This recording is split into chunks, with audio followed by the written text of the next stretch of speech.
Pero qué pues, Jorge, pero qué pues, ¿de qué nos vas a platicar hoy, mano? Sin mayor preámbulo, porque si Pues no, cuando el intestino me alcance, entonces sí tengo que salir no, aquí. primero que No, nada, mi no querido cuando el Rubén, destino me alcance, sino cuando no el intestino. el intestino. Un fuerte abrazo, mi querido pastor Rubén. Como siempre, un placer estar aquí. A todas las personas que se suman y comentan, como siempre, de verdad que mucho cariño, muchos saludos. Y pues estamos aquí, mi querido Rubén. Yo quisiera platicar el día de hoy acerca de, el trabajo que está haciendo Santiago Nieto y la Unidad de Inteligencia Financiera respecto al caso de Francisco Cabeza de Vaca. Lo quiero señalar como una acción realmente positiva. Yo pienso que en estos 2 años y pico, Hay que decir, porque noto gobernador de Tamaulipas del Partido Acción Nacional, que se le ha desaforado, pero que lo defiende el Congreso local. es correcto, Francisco Cabeza de Vaca, el primer gobernador de partido diferente al PRI en la historia de Tamaulipas, lo cual lo vuelve también realmente aberrante todo lo que está sucediendo. Y bueno, sencillamente me parece una buena noticia respecto al actuar de la UIF de Santiago Nieto. Me parece que está haciendo un Excelente. trabajo bastante interesante. Quisiera, cuando menos, darles el contexto de lo que sucede en la denuncia que presenta la Unidad de Inteligencia Financiera a la Fiscalía General, que deriva en este desafuero a Cabeza de Vaca y sobre todo desmentir este asunto de que son persecuciones políticas que realmente tienen mucha cola que les pisen.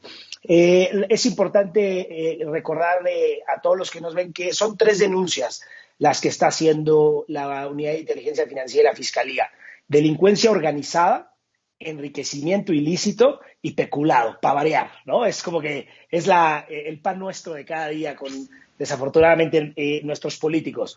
Quiero poner en contexto cuáles son las propiedades o riqueza que se le imputan a una persona como Francisco Cabeza de Vaca, que en la contabilidad financiera que tiene en sus cuentas de lo que pudo haber ganado en los últimos 20 años, 15 años como funcionario público, son cerca de 20 millones de pesos y le calculan propiedades por casi 1,000 millones de pesos. Es algo extraordinario.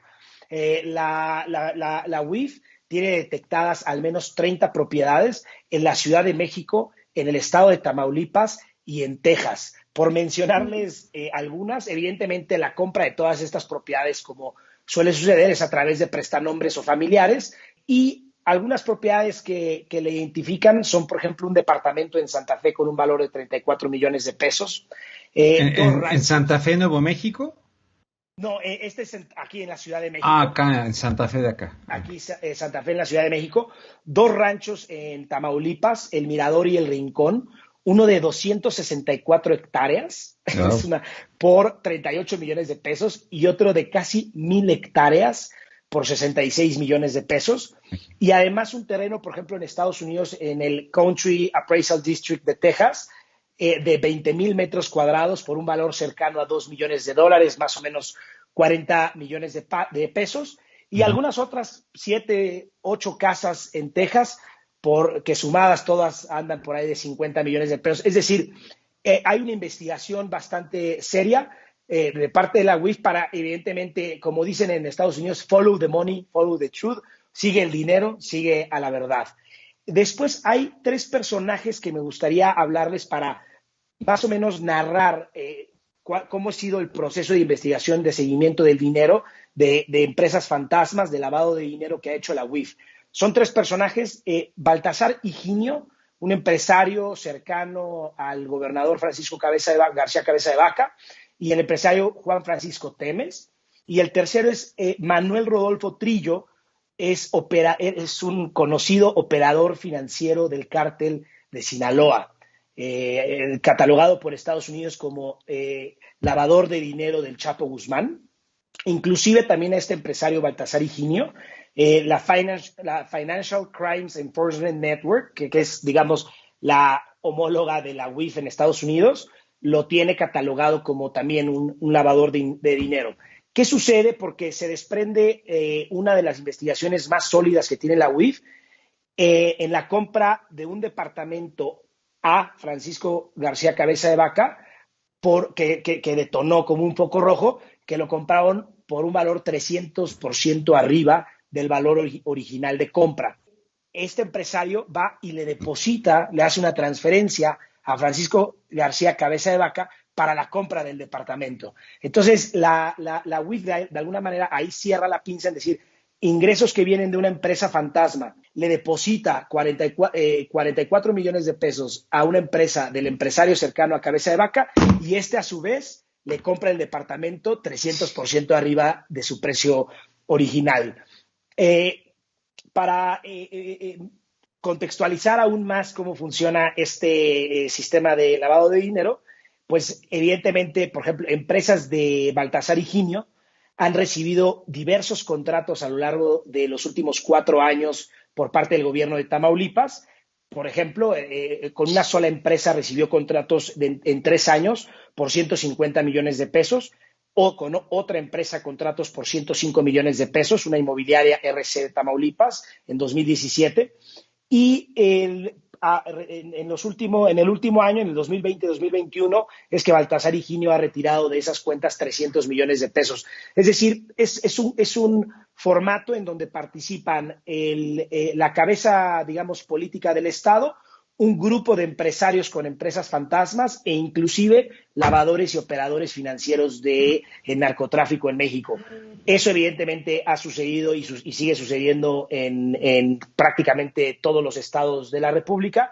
Lo que me parece importante es que la UIF, con investigaciones sólidas, con cooperación con instancias estadounidenses, porque hay que recordar que en las últimas décadas nuestros políticos han saqueado a México y muchos de ellos han ido a invertir a Estados Unidos, a comprar propiedades en Estados Unidos. Me parece que es importante la colaboración entre las dos instancias para que de alguna manera cierren la pinza entre lo que se roban en México, lo que invierten en Estados Unidos y tengamos muy claro identificado, además de cómo se va pasando el dinero a través de empresas, ese dinero termina comprándose en propiedades en Estados Unidos o en México, ¿a nombre de quién? Y entonces ahí es donde lo pueden llegar a controlar. Me parece que es pues no nada más irresponsable, sino cínico, que líderes panistas, priistas, etcétera, estén acusando a la UIF, al gobierno de Andrés Manuel, de una persecución política cuando existen datos tan precisos que ellos conocen de este tipo de movimientos financieros, de compra de propiedades, de utilización de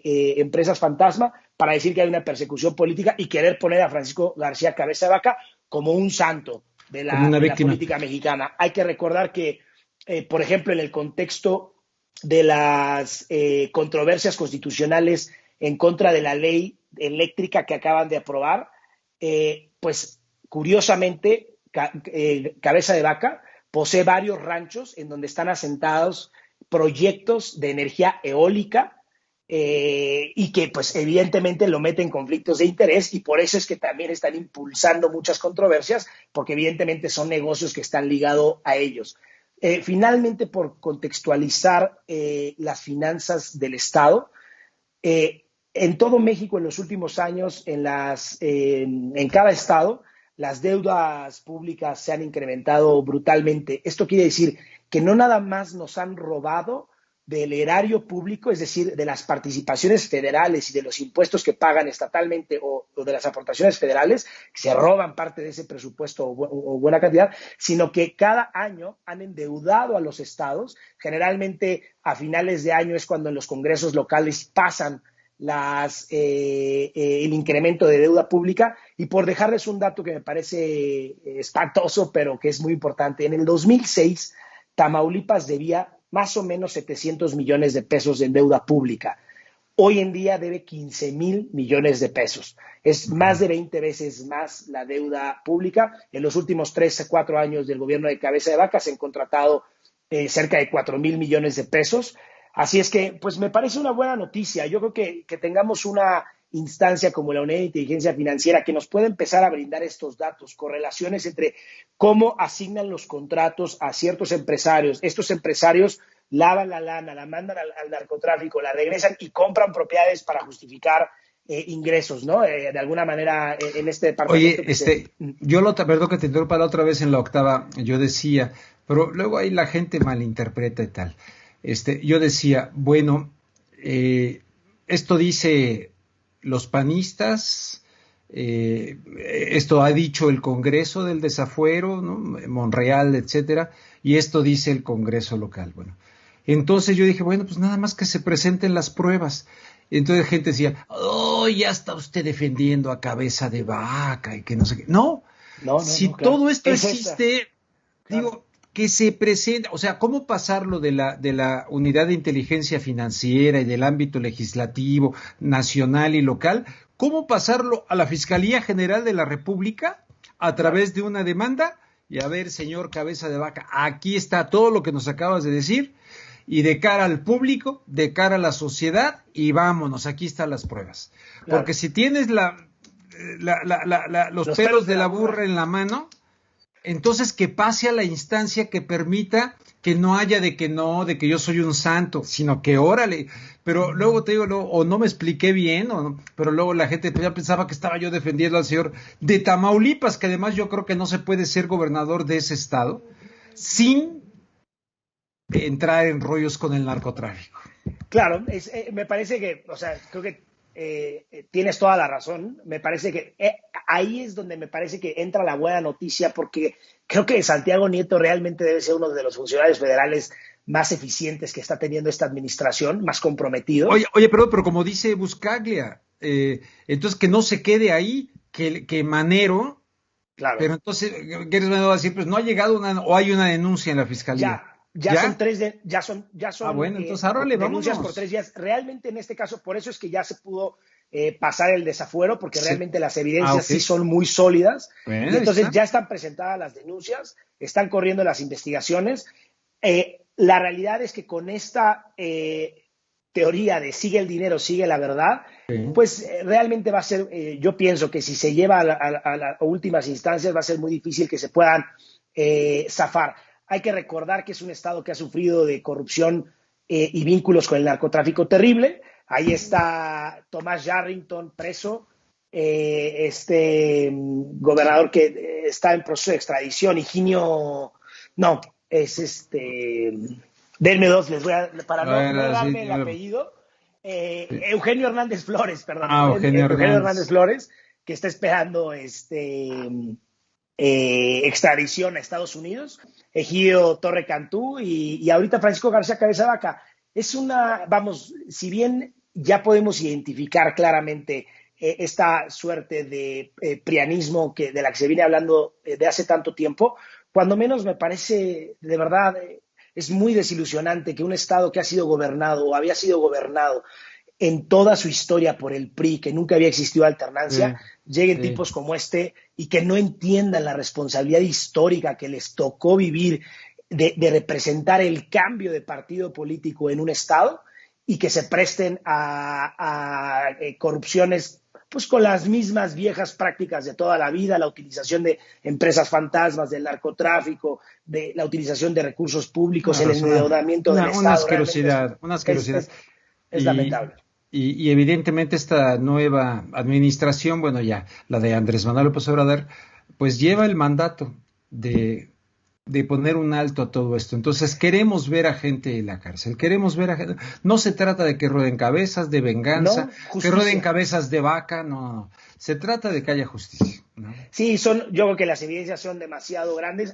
Creo que sí sería importante, como un ejercicio de reflexión, que pronto también empezáramos a ver investigaciones serias por parte de la UIF de gente cercana a Morena, porque también debemos de saber y reconocer que habrá gobernadores de Morena, habrá superdelegados de Morena, secretarios de Estado, que estén incurriendo en mismas prácticas, y creo que legitimaría muchísimo la actividad y el combate a la corrupción por parte de Santiago Nieto. Por cierto, a ver esto.